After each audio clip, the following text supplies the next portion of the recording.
Babu sa Makabig, isa na sa may pinakadamo ang kampeonato nga nakuha ang Beda Red Lions sa kasaysayan sa NCAA pagkatapos nga nagkampiyon sa Season 99. Yaring balita ang itutukan ni Rojimar Sukaldita.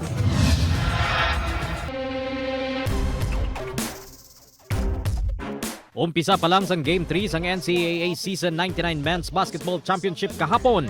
Dikit na ang hampang sa hardcourt. Big scorers Sanday Jacob Cortez kag Nigel Gonzalez. Gintinguan pa sang Mapua Cardinals nga makalagas pinaagi sa asod-asod nga puntos nga nahimo ni Warren Bonifacio.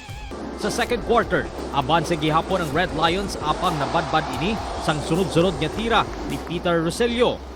Nagpaulan man sang 3 si JC Recto sang Mapua.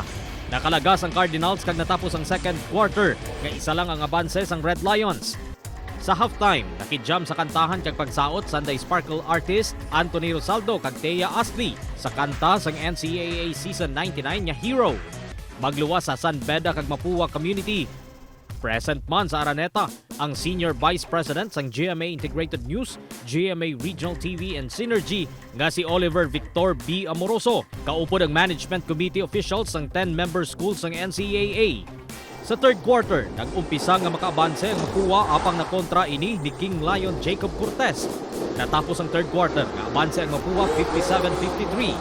Sa final quarter, gintodo na sang Cardinals kag Red Lions ang bakbakan sa hardcourt. Dikit ang score sa halos bilog na quarter.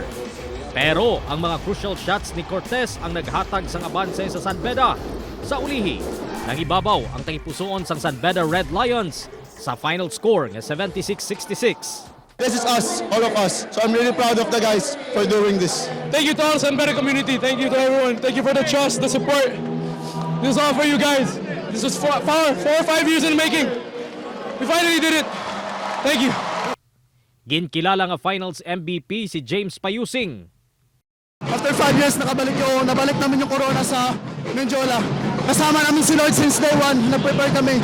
Binigay niya sa amin to. Hindi madali. Kaya, sobrang salamat, Lord. Ginhatagan man ang Mapua Cardinals ang first runner-up trophy nga nagpakitang gilas man sa subong nga season. Bantayan ang NCAA Season 100 sa masunod nga tuig diri gihapon sa GMA Network. Rojimar Sukaldito, Western Visayas.